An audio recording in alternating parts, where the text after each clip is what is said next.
রসুন নিতে হবে জানো, রসুন কত করে?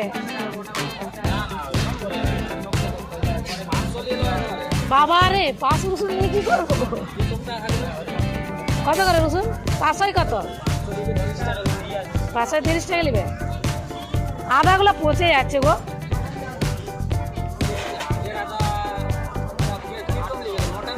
মোটাইলে এগুলো লাল লাল টাইপের,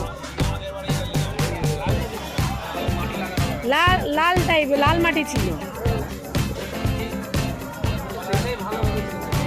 কিন্তু এরকম জায়গা থেকে না ভেবনা ফুটে ফুটে নষ্ট হয়ে যাচ্ছে। আর বর্ষার আদা কিছু করার নেই। হ্যাঁ নিতে কত করে শুকনো লঙ্কা? 250 টাকা শুকনো লঙ্কার কিলো। আচ্ছা ঝাল হবে তো? ঝাল যেমন রং যেন হয়, আলু ভাতলে যেন লাল টকটক করে।